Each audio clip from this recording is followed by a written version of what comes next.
Hey BookTube, welcome to Jackie's Lyrian Corner. I am Jackie, and it's time for the May TBR. It's the beginning of a new month, so I'm gonna try again with the TBR. I did okay in April with the TBR, but I'm gonna try to do better this time. And I think the key is to not try to overachieve and have like 4, maybe 5 books at the most on my TBR, and then I'll get to those other books. The problem is, it's going to be a bit of a struggle because BookTube makes me aware of so many other books I want to read, and then I've started, and then of course there's all the books I've started to read, but and then what I'm doing this month can kind of be a bit of a problem too, because even though I want to do when that's the theme that I have for this TBR, at the same time I keep thinking about, I want to read that book, and I got to get back to that one. So we're gonna try though. And some, because there have been once or twice where I've actually done pretty well. So for this, Reads with Cindy for 2 or 3 years now. She has done an Asian readathon because May is Asian History Month, including Pacific Islander as well. And so it's basically a themed around, reading books about Asian culture and with an Asian protagonist, by an Asian author, so on and so forth. And she has a series of prompts, and I will post the link to her Google Docs, and then her Google Docs to give you more information, and also the link to her announcement video as well, which will, although I guess I can just do post the announcement video on the description box, and that will lead you to the Google Docs. So she has a series of prompts. She has read a book by an Asian author, enough said, and then read a book with an Asian protagonist, read a book in your favorite genre that is has an Asian protagonist or is an Asian author, read a nonfiction about the Asian cultures and so on and so forth, and then read a non-US centric book. So I have books for a few of those prompts. I forgot that's one. So first, I'm going to first start with the library book I'm going to read. Oh, she also, one of her rules during this round is that you can't read, each book has to count for a different prompt. You cannot read 2 Japanese books and count them for the same prompt, I think. Or something like that. The Google Doc, on her announcement video, she explains it. But, so, I'll just let, if you guys are interested. But, so the first book I'm going to probably read, for this, and it might not really, is an author that is a BookTube darling, I believe, and that is Kaji Ishiguro's Never Let Me Go. His 2 most popular books, I think, are this one and Remains of the Day. Now, Remains of the Day I'm a little more familiar with because I have the movie, the DVD, with Anthony Hopkins and Emma Thompson. So I was kind of surprised that the author was, I think Japanese. Because it's, I thought it was an English novel. The main character is a butler, and I think it's set in England. And it's about him and his relationship with the family he works for, and how loyal and devoted to them he is, and how that's his life, being their butler. Now this one, I think, is essentially about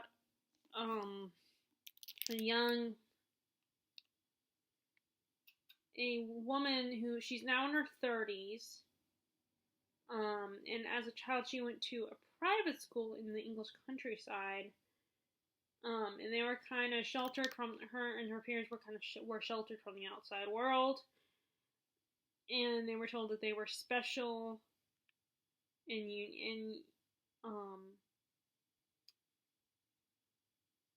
and that they were important to society. So she sees her childhood as very idyllic and wonderful and stuff. Um, and then two of her friends come back into her life, and she's recalls her childhood. Um,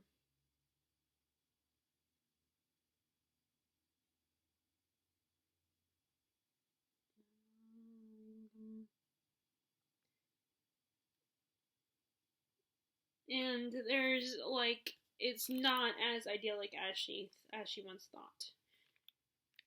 It's even though there are a lot of good things that happen, and with her two best friends, Ruth and her crush Tommy. There's also they were isolated at the school. I'm looking at the description, the inside flap. There's discord and misunderstanding that refer to like this dark secret, which I'm wondering if it's kind of similar to Catherine House in a way, except for a little more like less cryptic with it, or maybe a little less science fiction-y. I don't know. I mean, I wonder if there's going to be some magical realism or science fiction aspects in this.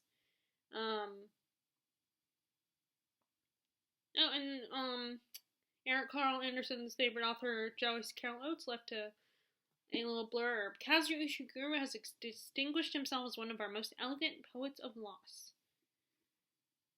Which I have a Joyce Carol Oates. I finally bought one. I think, and again, I talked about this already when I showed you that book. That I'm not sure if I bought one before and then decide I wasn't interested, or maybe no. I think I borrowed one to the library and then decided I wasn't interested. So now I bought one, a Joyce Carol Oates book. So I can take my time with it and give it a shot. But anyway, we are talking about this book. So like I said, I'm wondering if there's going to be some magical realism or something. But this could apply to read an Asian author.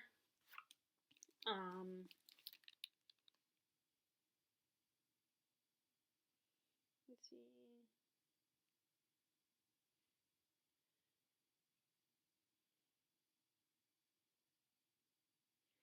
Okay, so he lives. That's right. So he lives in London. That's right. I think I remember hearing that. Which also, like, it's not Asian U.S. centric. He lives in England, so that helps a little bit. Although I don't know, that might still be like, a little bit of a cheat there, because even though it's not U.S. centric, it might still be because British novels are more well known than novels from other countries.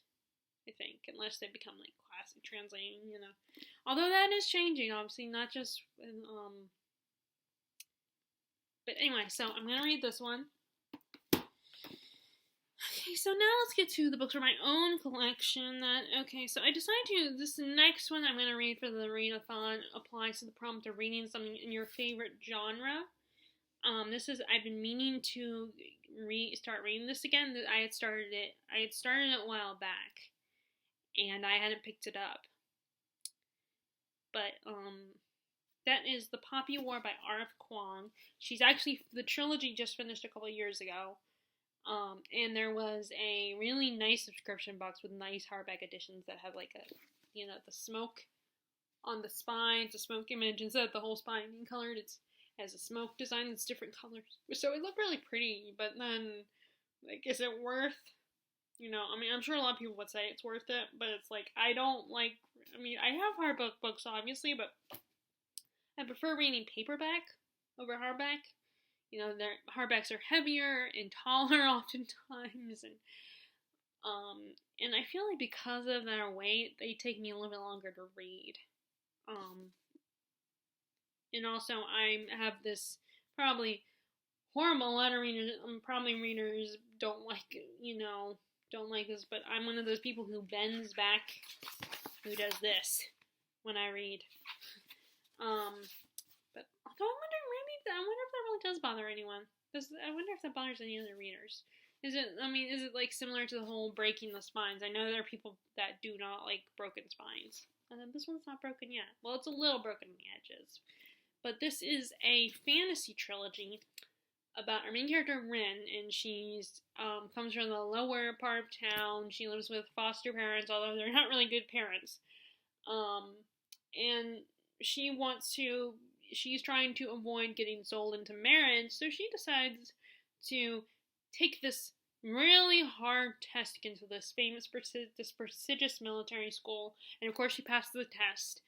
Although they think she cheated in the beginning of the book where they let her in. And but because of her background, because she's darker skinned, she has a hard time at the school. No one takes her seriously. She's constantly bullied, and the fact that she doesn't have formal training makes her have to work a lot harder to prove herself.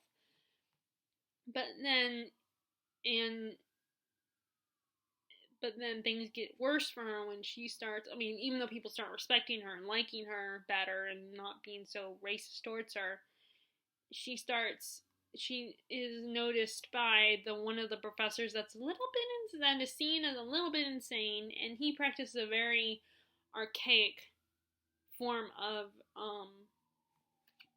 learning and history, and he sees potential in Rin and sees that she has something inside of her that he could help her control. But unfortunately, like I said, everyone thinks he's nuts, and no one takes him seriously. And people, even though they respect her, they still are questioning her decisions. But I do know the second half, which I have not gone to the second half of the book, starts with there is a war going on. A war has happened in this world.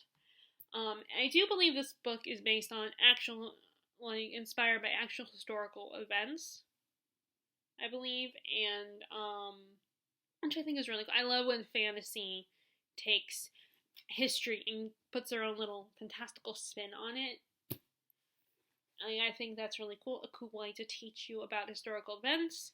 Like one of my favorite movies, and I'm only thinking about this because I got it for was it on my last birthday? Yeah, I think it was my last birthday. Or it might have been last Christmas. No, it was last Christmas when I got a movie, my favorite movie is called Pleasantville. And it's not actual history, but it kind of is the same idea of taking concepts, and putting a more fantastical spin on it. So it's not the best example because it's not actual history. I'm trying to think of, there's a lot of movies that are, historical fiction movies about World War II. That's like one of the more popular topics because there's movies like Titanic. I love those kinds of stories although I guess Titanic isn't fantasy, so that's a bad example. I'm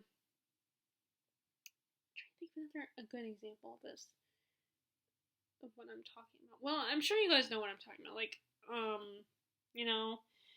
Just taking history and adding magic or supernatural stuff in it, dealing with I think it's a fun way to a lot of dystopians kind of do that. They explore a lot of things, but instead of a fantastical thing, it's usually a science fiction thing, But anyway, so far I started to get back into it already, even though the readathon doesn't start until tomorrow. Because it's let's see, how many pages is this? And it took me 2 months to read Dr. Sleep, and that's probably almost the same size. So she's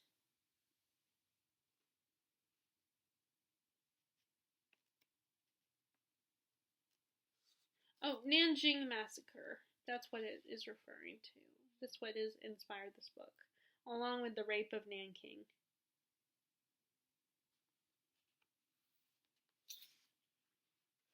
Which, according to the rape of Nanking, the forgotten Holocaust of World War II. So that happened in World War II. So I wonder, this was similar to the massacre of Jews, and so that's the acknowledgements page, which I don't read those. The acknowledgements, maybe I should be respectful, but the acknowledgements is 530 pages, so it's almost So, but one I'm probably would probably read is 527 pages. And I definitely was, and so I decided to go and start this now. And I'm almost on part two. I have a few more pages to get to part two. So if my mom's not back yet, then I'm going to do a little bit of reading before I eat.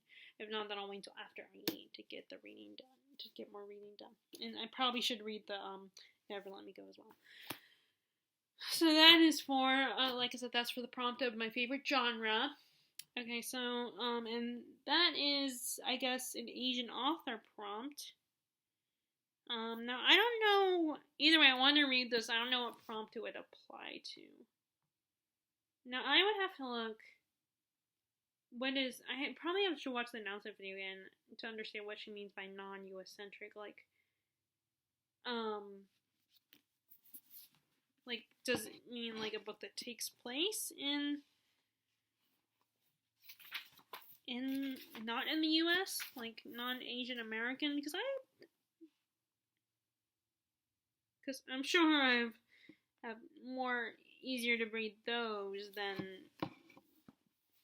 I'm thinking that's what she means, like a book that doesn't take place in the US, like in one of the actual Asian countries, I think.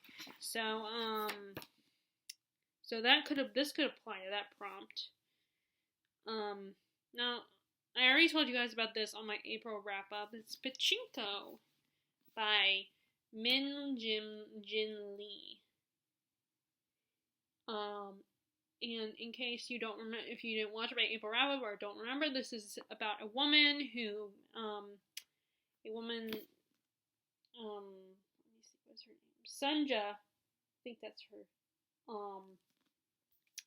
She falls in love with a wealthy stranger, gets pregnant with his child, but then turns out he's married and he wants her to become his mistress, but she's not too keen on that, so she runs away and marries a kindly, from a gentle, sickly minister. But that decision ends up being a bad mistake, because the father is very powerful, and like I said, he's very wealthy. So it sets off a lot of this dramatic events that the book, according to the back description, that will echo down through the generations, which a lot of Asian stories, I think, focus on family and the family generations and stuff like that. So, and then the last one applies to the non-fiction prompt. This was actually given to my dad as a gift from. He made friends with a woman that was, which I'm so glad, because most of these are, well, this is Korean. I have two giant books that are, well, then one of them is another world entirely, so I guess that helps, because she also wants us to not read just read of one culture. Like, she doesn't want us to just read Chinese or just Japanese books, or which actually makes me think of the fact that I feel really almost bad, only like I feel guilty, because I am Asian. I'm not Asian American. I'm more American than Asian, but I have a quarter Filipino, which also is mixed with Chinese. And I have never read a book set in the Philippines or has to do with the Philippines. There's more books about China, I think, than the Philippines that I'm aware of. But I did find some on Amazon, put them on my wish list. So either I would buy them for myself one day, or my parents or Terry would hopefully buy them for me. I don't know if they'll see them or anything, but I'm almost tempted to mention to Terry, which if she watched this, then hint, if you're watching this, I have been tempted to tell her to give me at least one of the books that I picked on there that is about, takes place in the Philippines or something. One of those books. But if not, I can always buy them myself. but I feel like I should. I should at least read something because I am. It's in my hair. It's part of my heritage. It's part of who I am. My Philippine, and I never learned the language. My parents never pushed my sister and I to learn it, which I feel bad about. And now I think it's almost too late unless there was a course that offered it like at the college or something, or like I would have said those language learning books. They're the yellow dictionary, the with the audio where you can listen to learn the language. I would almost like to do that because at this point I think it would be kind of hard for my grandma to teach us. I mean, she has taught us a couple words like salamat po, which I don't know if I'm saying that right. And there's a couple phrases that she says, some silly words that sound silly, but they're not. But I know very little about my grandmother's culture, and I feel bad about that. I feel like I should make that one of my projects is to learn more about the Filipino culture. Because there's so many books on the Chinese culture. And I know there's Japanese authors like Haruki Murakami, but there's not enough about the Philippines unless you look for it. Which the person that helped me find those books was actually Gun Fiction, Powder and Plot, Scott and Nell. Because they've been doing the whole read around the world. I don't know if they're still doing that. I would assume they are. And they did one where they got books on the Philippines. So actually they were kind of the ones who introduced me to some of the books I put on my wish list, which is kind of sad. Because like I said, I'm a quarter Filipino. I feel like I should at least have some connection other than the fact that my grandmother, But anyway, so back to talking about my TBR. So, like I said, this was a book given to my dad as a gift. He met a woman, a female author, Meirong, and she had some books by Lisa C. And I'm assuming my dad probably told her that I like reading. So he read a couple, so she gave him some of those, and he read a couple of them, and my mom started reading one of them, although she doesn't read as much, so she's a little slower with the reading, and one of the books that she gave us was this one, and this one I was a little more interested in, because I had already heard about, like, Lisa C., so it wasn't anything, like, new to me. I didn't read any of her books yet, but I will at some point. Which is kind of funny because there are aspects that are in the book, in the one of Lisa C's books that are talked about in this. This is a memoir.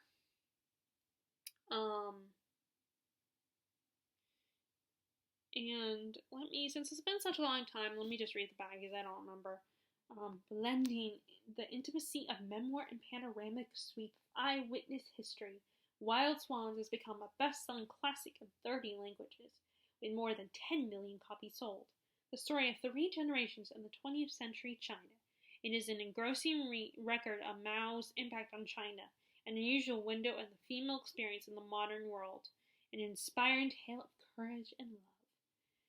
Zheng Chang describes the life of her grandmother, warlord's concubine, her mother's struggles as a young idealistic communist, and her parents' experience as members of the communist elite in their ordeal during the Cultural Revolution. Chang was a Red Guard briefly at the age of 14, then worked as a peasant, a barefoot doctor, a steelworker, and an electrician. As the story of each generation unfolds, Chang captures in gripping, moving, and ultimately uplifting detail the cycles of violent drama visited on her own family and millions of others caught in the whirlwind history.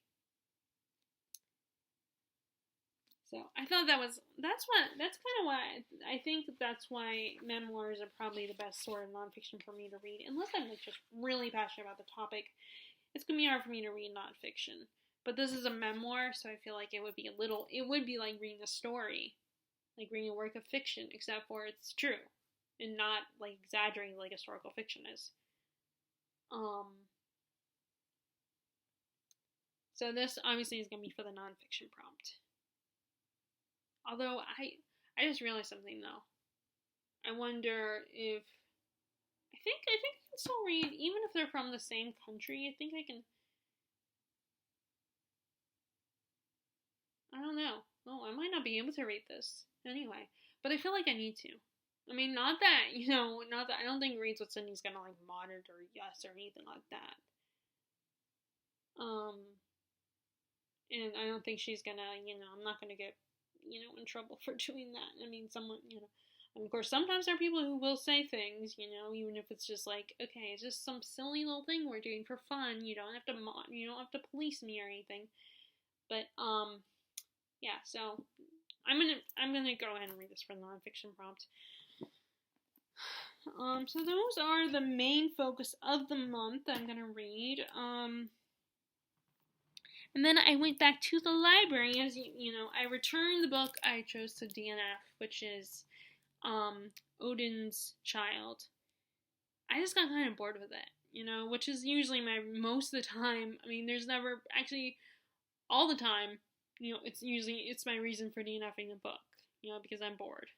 There's never been a book that I've strongly hated, and that I've DNF'd it because of like a strong dislike. I mean, a strong hatred. I mean, there might be some dislike, like things about it might annoy me, like Keeper of the Lost Cities. There were aspects of it annoyed me, and can't think of any of the other books I've DNF'd where I've just really been, like I'm done with this. And again, as I said on Goodreads and on my Storygraph, I also first of all, the book is a little close to 600 pages. Not counting the stuff I usually don't read. And I was, like I said, it was a library book. And I know I can renew it, but I didn't have the patience, and I wasn't excited to read it, I was more interested in reading The Poppy War than that one. So that's the only risk of library books for me. But I don't want to limit myself to a certain length of book just because, So, I also grabbed, so the library books, the other books I'm going to read this month, the ones from the library, are, first off, I'm going to try Bernard Cornwell again. And the one book I read from him before, I think it's just bad timing. I could check it out again if I wanted to, I think. I think I can recheck it out, I don't know. But, of course I would probably explain to the library, and then they would be like, they'd be like, I really don't care. I mean, not that they, would say I don't care, but I feel like sometimes I will explain my reasons behind something, and the person is probably thinking, I don't really care, it's not irrelevant to the thing we're talking about. Like, I just explained to my dentist why I grind my teeth, and I was like, he probably was like, I don't care why you do it. I just want to know if you're still doing it or not. But anyway, so, I don't know where to start with Bernard Cornwell, but I decided to, go ahead with The Archer's Tale. This is the first book in one of his series. I figured as long as I get the first book in one of his series, then I'm good. Of course, watch I look it up where to start with his books, and then this is not the right one to start with. But I think this has to do with someone searching for the Holy Grail or something. Okay, so at dawn on Easter morning, 1343, a marauding band of French raiders arrives by boat to ambush the coastal English village of Hookton. To brave young Thomas, the only survivor, the horror of the attack is epitomized in the casual savagery of a particular black-clad knight whose flag 3 yellow hawks on a blue field presides over the bloody affair. As the killers sail away, Thomas vows to avenge the murder of his townspeople and to recapture a holy treasure that the Black Knight stole from the church. To do this, Thomas Hookton must first make his way to France. So in 1343, he joins the army of King Edward III as it is about to invade the continent, the beginning of 100 Years' War. A preternaturally gifted bowman, Thomas quickly becomes recognized as one of England's most deadly archers in King Edward's march across France. And yet he never stops scanning the horizon for his true enemy's flag. When Thomas saves a young Frenchwoman from a bloodthirsty crowd, her father, French nobleman Sir Guillaume d'Avoquois, rewards his bravery by joining him in the hunt for the mysterious Dark Knight and the stolen Holy Relic. It begins the search for vengeance. Will soon prove the beginning of an even higher purpose, the quest for the Holy Grail itself. And actually, what kind of inspired me to get back into trying him again was I was watching the Da Vinci Code last night. So, and I do like that stuff. It's just I never sit down and read books about it, whether it's fiction or nonfiction. I'm definitely intrigued by it. It's just easier to get a movie, watch a movie about that kind of talks about it. So, there's that one. Gonna give that guy another try. Maybe The Fort just wasn't for me, or maybe I didn't take the time to actually read it, to get into it. Like, I didn't give it enough time. So I need to make sure that doesn't happen with this. And then I decided to get a book that was pretty well, was kind of popular for a little, or at least got the attention of booktubers, of readers on BookTube. And that is Black Leopard, Red Wolf by Marlon James, the author. And his other book, A Brief History of 7 Killings, won the Man Booker. Okay, and this has been compared to Game of Thrones, and also it's Game of Thrones meets what is that? I cannot remember what it's called. The superhero character, Black Panther. That's like. So I'm just gonna read the back because I don't remember what it was about. Tracker is known far and wide for his skills as a hunter. He has a nose, people say. Hired to find a mysterious boy who has disappeared. Tracker breaks his own rule of always working alone when he finds himself part of a group assembled to search for the boy. The band is a hodgepodge full of unusual characters with secrets of their own, including the shape-shifting man animal known as the leopard. As Tracker follows the boy's scent, he and the band are set upon by creatures intent on destroying them. As he fights for survival, Tracker starts to wonder, who really is this boy? Why has he been missing for so long? Why do so many people want to keep the boy from being found? And perhaps most important of all, who is telling the truth and who is lying? Drawing from African history and mythology in his own rich imagination, Marlon James has earned a song of breathtaking adventure that's also an ambitious, involving read. To find the categorization full of unforgettable characters, Black Leopard, Red Wolf is both surprising and profound as it explores the fundamentals of truth, the limits of power, the excesses of ambition, and our need to understand them all. This does not continue on the back flap. I love the cover too. The cover. I didn't notice that last time. The cover. Which I'm sure people have talked about, and I just didn't think about it because at the time I was like, sounds kind of cool, but I'm not gonna. And if I don't finish it, I might actually buy it. And it's a standalone, so there's no pressure. But these obviously do not apply to the readathon, but I'm going to read them, and I do need to read them this month.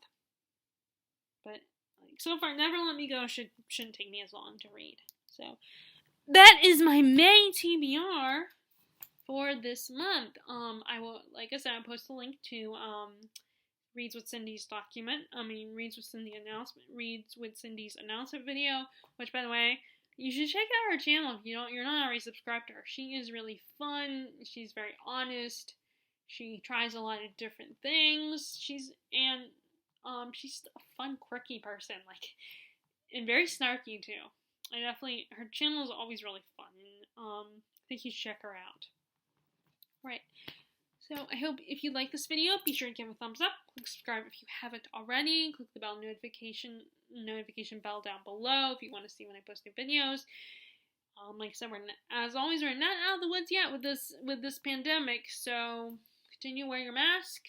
wash your hands, use hand sanitizer, and stay 6 feet apart from people. And I will talk to you later. All right, bye.